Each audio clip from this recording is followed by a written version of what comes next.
There we go. We're good to go. You know what? Hi there, Stephen Oliver and Greg Moody with Advisor Wealth Mastery. And hey, we were just whining behind the scenes about getting financial advisors off their ass and getting them marketing. Is that a fair way to say it, Well, Greg? getting to marketing and getting to get results. I mean, it's laying out the menu of things that are possible, and really, it's an unlimited number of things that can be super productive. And most of the time, the things that they've done before needed just a few tweaks to make them very, very productive, and that's what we can help with. And then they get stuck, spinning around, spinning their wheels on, I don't know what to do next. I don't know what to do next. Well, here's what to do next. Let's get doing some things. And they get stuck in their, and kind of can't get out of their own way about what to do next, so that they end up not getting any results. And so it's kind of a conundrum in their own minds. Let me paraphrase that in a different way. Is there's a spectrum of activities you can do. Some of them are going to pay off in 9 months, 12 months, 18 months, 36 months. Others are going to pay off like this week, right? And so a lot of people get fixated on the stuff that has long-term outcome, but don't get any momentum just getting stuff done today to get new clients in the door today, right?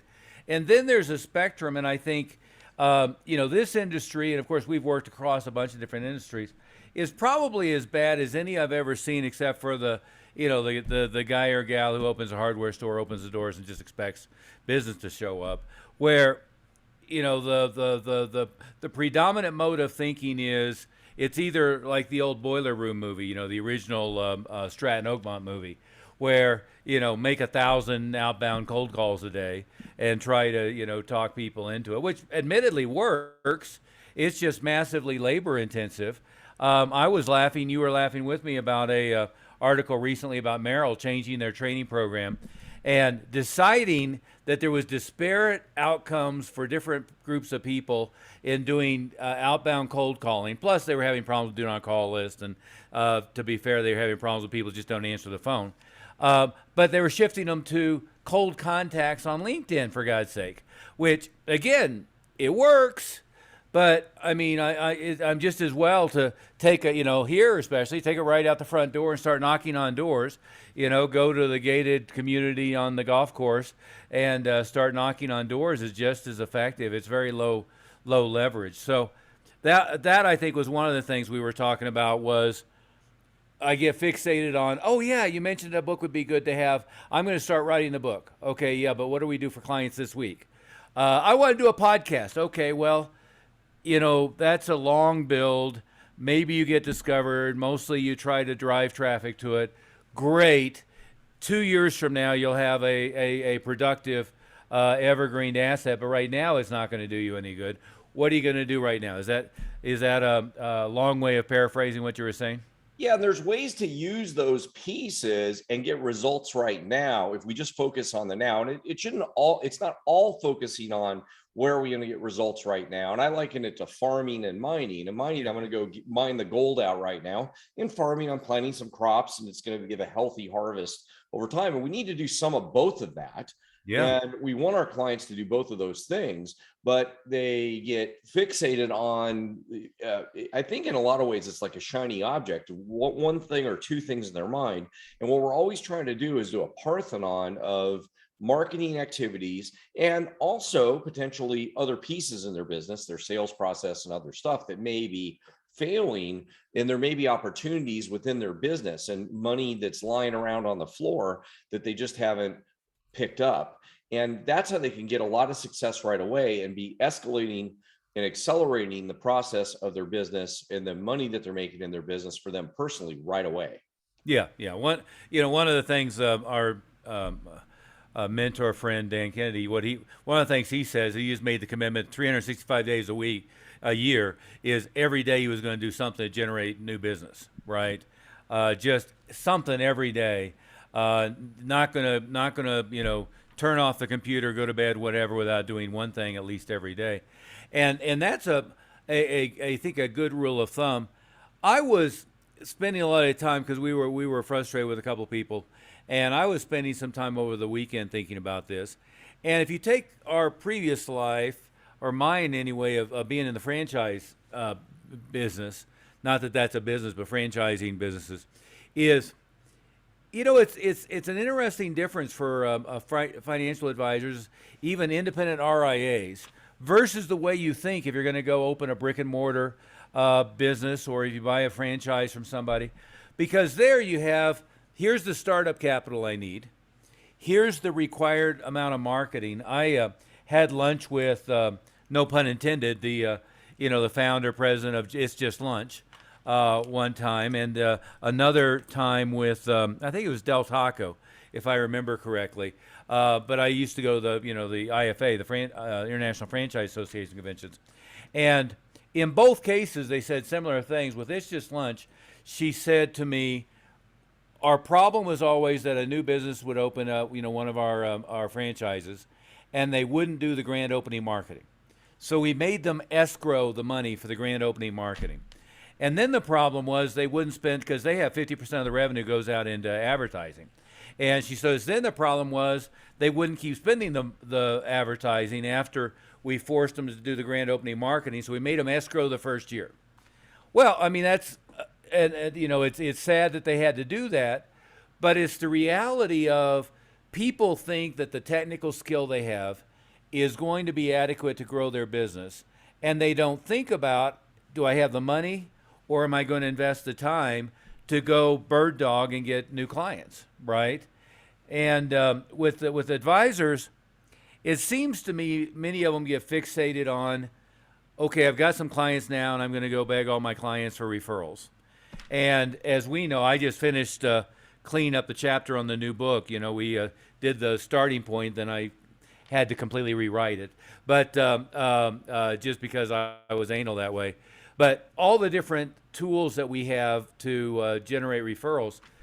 But there's a spectrum of high labor, low leverage, which is what I would consider cold calls, cold contact, take it right out the door and start knocking on doors, versus high leverage, which also is a positioning advantage. So if I can get in front of an audience of 2,000 people who are likely qualified, that's a heck of a lot better than knocking on individual doors, right? I look like the expert. I'm a public speaker. I'm in an audience. And then the other end of the spectrum is there's a ton of ways that I can do focused advertising, but there's there's a word for it. You're the PhD psychologist. What is it, scotoma, where you can't see things? What's the word? Well, I don't think that's the word, but yeah, I don't know what the word is. You're obsessed. You're Yeah. obsessed when over focused on just one thing because you're over. I'm not sure which one you're referring to. What I was thinking is a lot of advisors have a knee-jerk reaction that advertising doesn't work. So they have a mental block where they can't see the many opportunities for them to do. You and I were talking about this a minute ago, direct mail. They can't see how, buying pay-per-click, buying advertising on LinkedIn, buying advertising on Facebook, investing money for organic search, newspaper ads. Even they think none of that stuff's going to work for them. Well, I think to be fair, some things have happened to them. They've been burned. They may have tried some of that before, and they didn't get good results because they didn't do it right, or they listen to other people say it doesn't work. And a lot of times that's people that are selling them the new shiny object being LinkedIn marketing, or the new shiny object being Facebook marketing, and the new shiny object being something else. And the reality is, for a healthy business, and this is the thing that I think that people have trouble really getting into action, is they need to have enough marketing activities. And we keep talking about the Parthenon, like you've got in the picture behind you about Wall Street. Yep. Those pillars, the different pillars of marketing represented by the Parthenon in Greece, is what the metaphor that Jay Abraham used, that we took that idea from. But enough different items of marketing that you're doing on a regular basis so that you have a healthy business, because one of those things might work and one of those things may not work at any given month or time period. And all the things that we've talked about will work. And some things you're more comfortable with than others, and some things you have a budget for. And you talked about time and money. You may not have enough money to run certain marketing, so we got to up the labor. And some things you don't want to do a lot of labor, so we'd have to up the budget. Ideally, we'd rather just spend some money and not have to do as much labor. But what we end up with in a lot of situations is when people get stuck, they don't do either, and you can't get away with neither. You can't get away with there's three things you can't get away with: not spending any money, not spending any time, and the third thing is doing really bad activities. Doing activities that aren't going to be very high leverage or not very focused. And that's where I think people get stuck. They spin their wheels with activities. I think we had somebody that was spending time doing, activities that would, one guy that we talked to, who was the guy that was going to do pickleball. He thought that everybody that's rich played pickleball. So he started playing pickleball. And you got to say, what the hell is pickleball? I'm sorry. Yeah, well, it's for older people that can't play tennis anymore. But I mean, it's probably not wrong that there's more money around people playing pickleball than people playing tennis. But you got to play a whole lot of pickleball, and he didn't even have a pitch.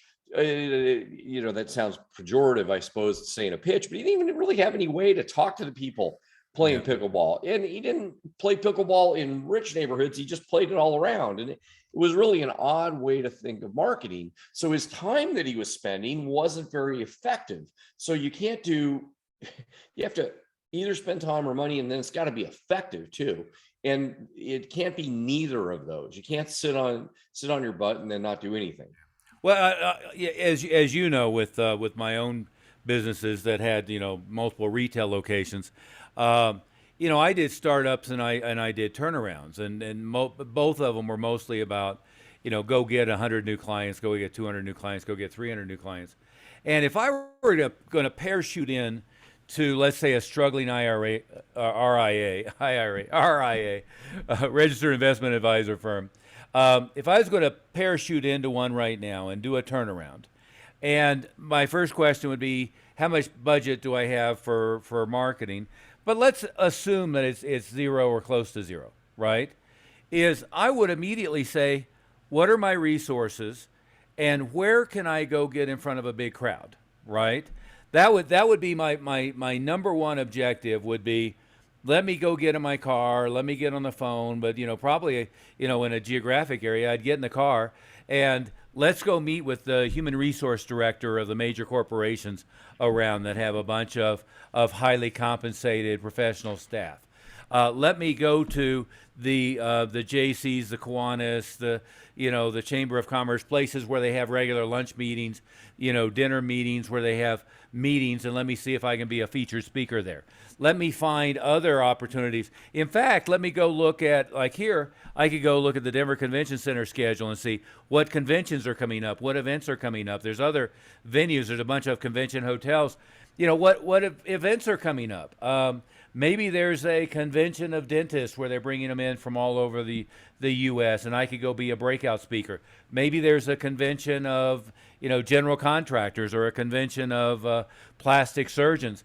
And what I would start with, if I didn't have any money, is where can I go get in front of a big group of people and be put on a pedestal as a speaker, and be there providing a service, right? So if it's a big hospital, they need somebody to help explain their retirement plan to people.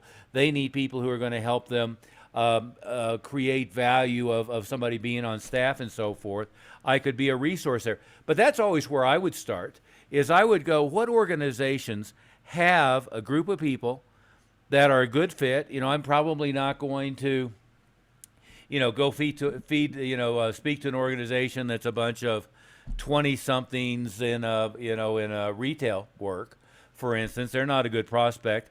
But in fact, we talked to somebody who was working with the developer of a massive retirement community. Well, hell, one of them was the retirement community was selling in all the cold areas for people to move to a golf community, and I forget, was it Arizona or Florida or That was Florida. somewhere where it was nice. Well, I mean, everyone that they sell, the home on the Intercoastal 2 or the home on the golf course 2 is a good prospect for me. Why wouldn't I team up with that person? And now I could do live seminars at their property. I could tie into everybody that they have pitched or that they have sold a property, and I could now direct mail to them. I could do Zoom meetings to them. See, that to me, it's what Jay Abraham calls it host beneficiary. Most marketers call it host parasite. Financial marketing, think of it as circle of influence marketing. But who can I go parasite off of? Who can I find that would be delighted to have me as an outside expert, as a free resource that I could, that I could parasite off of and get in front of a big group of people? Wouldn't that be where you'd start?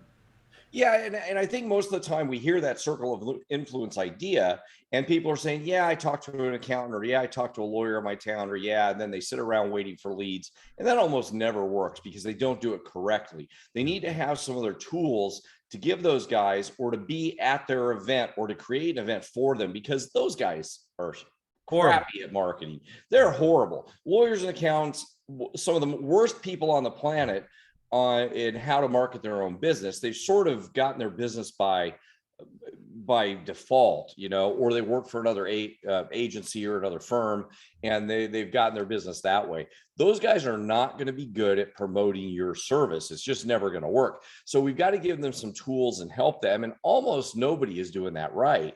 So that's a big piece. The other piece that I don't think people do very well when they're kicking off and trying to really grow is look at their old list of prospects, old list of people that have raised their hand or contacted them or gotten information from them. They just kind of ignore that list. They email them one or two times or call them one or two times. They said, maybe now it's not the time that they're ready to talk to you, and then they ignore them forever. And those are people it's just a gold mine of potential people that would be fantastic to work with. I mean, that's what everybody should also, in parallel. I think what you said first, Steve, is the first one, and the second one would be looking at their list of prospects. And sometimes that just people freeze. Well, I talked to them once 2 years ago. Well, now might be a better time. Well, and let's not gloss over. It's funny. I was at my accountant's office, doing the taxes, and he's looking at the books and one thing or another, and figured out what I did. He says, "No, you should be working with accountants. In fact, you should be coming and working with us. And when can you come and teach us how to do this stuff?" He's got a pretty big firm, but just has no clue. And think about what you just said a minute ago. If I had an accountant that's really, really excited to work with me, but I know they are crap at marketing, even their own service, much less, mine, right? Let's think about how could I get them to be good at, not, use the word pitching, but how could I get them to be good at introducing my service to their clients who are of high quality? Well, I can organize a client appreciation for their clients that we co-host. And in fact, I could bring my clients, they can bring their clients if I wanted to do that. I could organize a Zoom meeting for their clients on a series of specific topics that are relevant with the accounting firm, but really are in my, my wheelhouse, right? I could, if I had the book, and this is the long-term project, but if I had the book, I could give him, or I could put a cover letter together from him.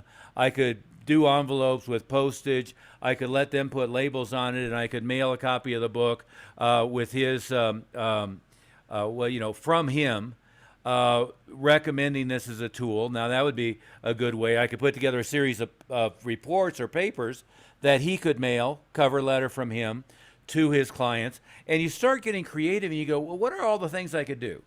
And most people I see that do even start thinking that way. They say, well, maybe I can get him to send an email. Well, okay, great. He's going to send an email, but let's see, what could we do to do a series of events? What could we do to get a bunch of stuff in their hands? What could we do to have our material be a ride along to everything that goes out to his clients? How can we really orchestrate a multi-step marketing campaign to his clients? And frankly, show him how to do the same thing for his growth. Yeah, you're absolutely right, because those guys are probably not doing it very well. You'll change their life at the same time, and that's what we help them with. And anybody that goes to our website, Advisor Wealth Mastery, you'll get a little more detail on and a lot of content on how to do this specifically.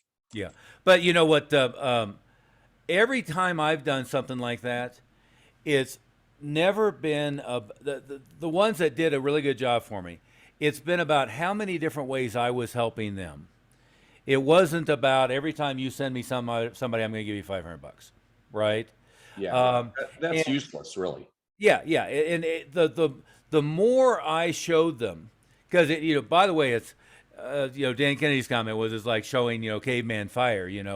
The more you show them of focused marketing activities, the more it blows their mind, and the more they utilize material you've given them, then the reciprocity kicks in, and they're really appreciative. But all of a sudden, they let you do more and more stuff. I mean, as you know, I've gotten people to mail all this stuff for me, mail it once a quarter. Let's have a client meeting of yours. Let's do a client meeting once a month. Let me put this, let me give you this stuff to gift people as a ride along. Let's do a letter to everybody with a certificate as a free thing from me. I mean, all kinds of stuff that just blows their mind, but it blows the doors off with traffic as well. Yeah, you bet. And those are a couple good places to start. I mean, it's absolutely important to get off your butt, do these things, and then you have a big acceleration. And it also helps you get more confidence as you're moving forward. And I think what happens is people overanalyze, give us a lot of reasons why. Oh, but that can't work. That can't work. That can't work. Well, you'll be right if you keep saying those things. If you keep overanalyzing this yourself. Self-fulfilling, yeah. Yeah. It's going to be a self-fulfilling prophecy that you're going to get bad results. Yeah. We'll call it a day on that one. That was a quick blitz here, but the first place to start is either figure out you're going to jumpstart it with some marketing budget, or you're going to jumpstart it with labor, and you don't have a choice. It's got to be one or the other, right? Or a fine combination of the two.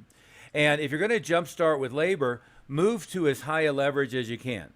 So rather than cold contacting somebody on LinkedIn or taking a right out the front door and knocking on doors or cold calling, start with who has an audience of 100 people, 200 people, 300 people. What conventions are coming to town, and I can be a breakout or I can be a speaker, and maybe there's a convention coming to town and I can even do a booth and have a display and so forth. I mean, if it was the, National Association of Dentists or the American AMA or the Bar Association, there's all kinds of, how many of those things we've done, you in Phoenix and in California, me in Colorado, and all over the country, it can be so productive. And you can get in front of 1,000, 2,000, 3,000, or even 50 people. And it is different materially than the dinner meeting idea. Not that that doesn't work, but if somebody else spent the money to get them there, and now they're introducing you as an outside expert, both of those things are benefits. One is you didn't spend the money to put them in the room, and two is you're being put on a pedestal just by virtue of being an invited speaker. Yeah, it makes you more of an expert that way. The key is you got to do a few things right. We don't have time for that today, but there's a few key pieces that have to be done right. So you get a lot of actual appointments, get a lot of people that are going to want to talk to you out of these things, not just get a bunch of names and numbers, or not just get a bunch of business cards that won't really do you any good. So that's a key piece of this. Yeah, and it is, as a brief aside before I have to jump to another meeting, is, we have a friend, Don Southerton, my friend, and I met Steve Black, who was running around filling up the room for Brian Tracy. And most people don't realize that, but the way Tony Robbins got started was he was the one that would fill up the room for Jim Rohn. And what he would do is he would find every group that has salespeople, and he would go do an hour presentation on sales training for every realtor and every, think about the companies that have, a group of salespeople and they have a sales meeting, one thing or another. But basically, they had a list of all the target companies. They would go in and do free presentations for about 6 weeks to every one of those companies, maybe 5 or 6 presentations a day. and end up filling 1,500 people in a room in a ballroom. And that's certainly how Tony Robbins got so good on stage, and my friend Steve Black. But it's an incredible high leverage way to get in front of an awful lot of people in a hurry, and especially as an advisor, if you get in front of the right ones, people who are making money, not broke, is a great point of leverage. Yeah, you bet. We'll see you. Greg, thank you, and it was a little bit of a blitz, but some good content for everybody.